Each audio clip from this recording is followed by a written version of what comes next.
Hi guys, welcome to my how-tos for the program Freckle. Again, this is our formative assessment tool that we are going to be using for kids. In the lower grades, they can use this it's kind of like games where they can earn coins for their piggy banks. What we're going to be doing in this video is we're going to be learning how to create assignments. Now there's a few different ways to create assignments. If I go over here to my left, these assignments, I can click this button here that says assignments. And these assignments, what they can be are for homework, they could be for in-class work, they could be for exit tickets, entrance tickets, or just some sort of completion work that you need students to do.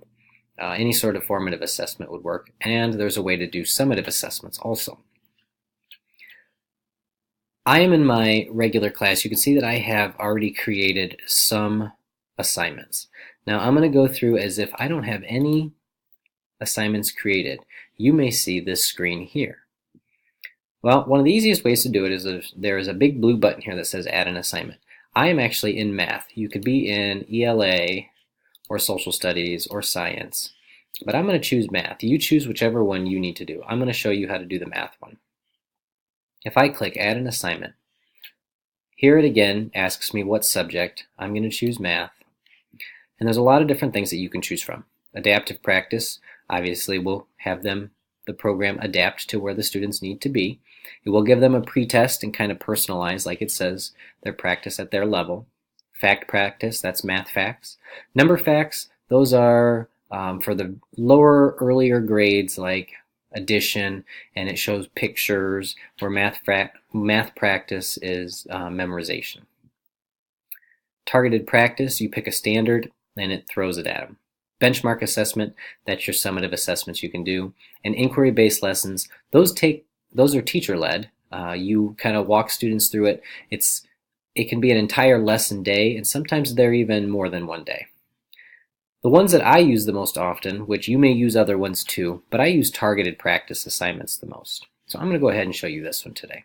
Targeted practice. I'm going to click that, and here's my class. I have 6 students in my class. Now I could, in theory, select all, or I could select just a couple. Maybe those 3 students need to take this assessment. But I am actually going to just select all of them today. I'm going to hit continue, and then I get to select my standard. Now this is where you can click this little menu, and it's going to show you all of the different standards that you can choose from. You've got things down to kindergarten, K5, K8, and so on. I'm going to go ahead and I'm just going to hit geometry. And what geometry does is it gives you all of the geometry tools, all of these standards all the way up to K8. Now I'm going to choose my 4th grade, and I want to do, lines in 2D figures. That's the one I want to do. I can view all standards. This shows me the standard here. I can see examples of questions if I wanted to. And here it'll show me some questions, maybe what they're like, multiple choice. This looks pretty good. I think this is what I want. Oh yeah, this is definitely what I want. So I'm going to go ahead and hit continue. Now each standard does have a couple things. So this one has a few. Each standard can be broken down. I can either have them do all the skills in the standard, or I can choose specific ones. Maybe I only want to draw and identify points, lines, line segments, and race. That's it. That's the only thing I want them to do.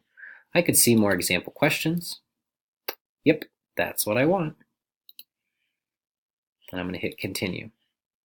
Now I can select the number of questions. Do I want a mini ticket? Maybe it's an entrance ticket. Exit ticket? In order to get out the door, you have to do this. Or regular practice. Maybe it's homework or an in-class assignment and so on. This is all up to you. You can choose whichever one you'd like to do. And then just like when you buy something online, you get a summary. It tells you your class, your students, which ones did you choose? Yep, those are the 6 I wanted. Geometry, my standard, my specific skill, and the number of questions. I can come down here and I can assign it right now, or I can assign it for the future, and then a little calendar will pop up and you can choose the days. I'm going to assign now. And that's it. That's all you have to do. You can see here, there's no blue, which means nobody has completed it. I could choose this down arrow, and I can actually see here each student individually, how much they took, how much time they've completed, how much time it took them, if they're done or not done, completed or not completed, and their score. And then I can click my little blue arrows and it will give me more information about that particular student and how they did.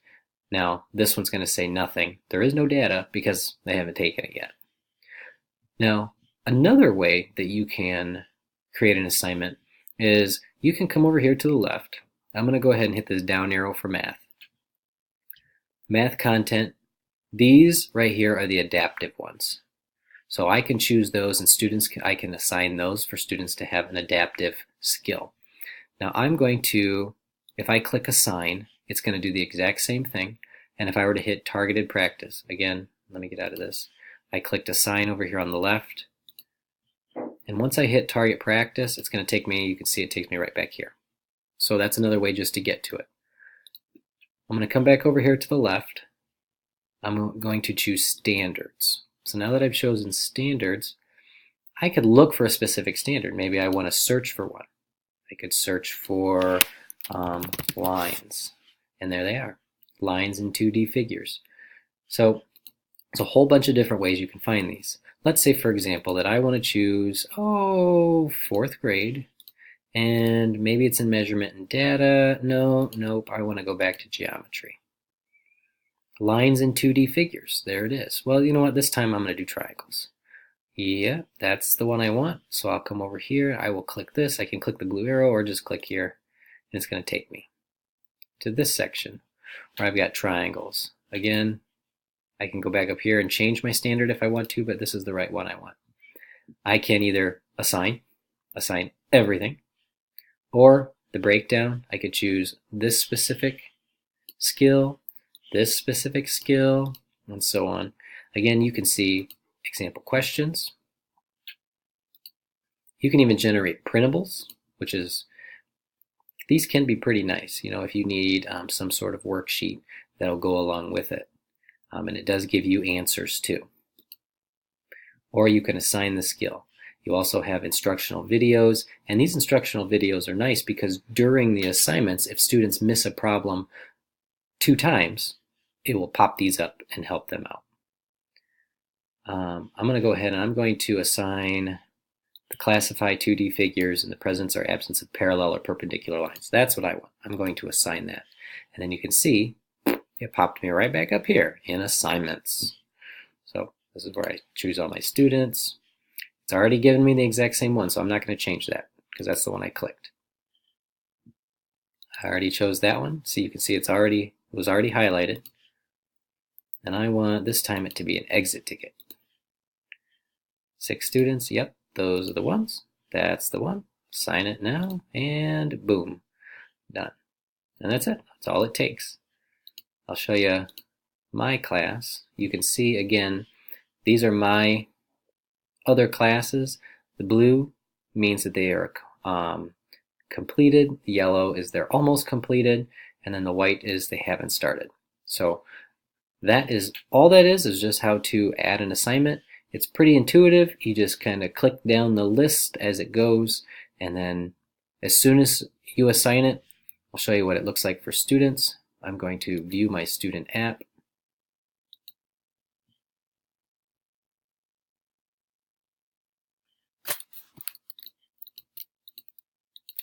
Once students log in, they'll get this screen, and they can see here assignments. They click that, and here are the assignments. Now, my particular student is in a different class, so the one we created is not over here. But they just click away, and once they are done with their assignment, it goes away. Any questions, email me. Thanks, guys.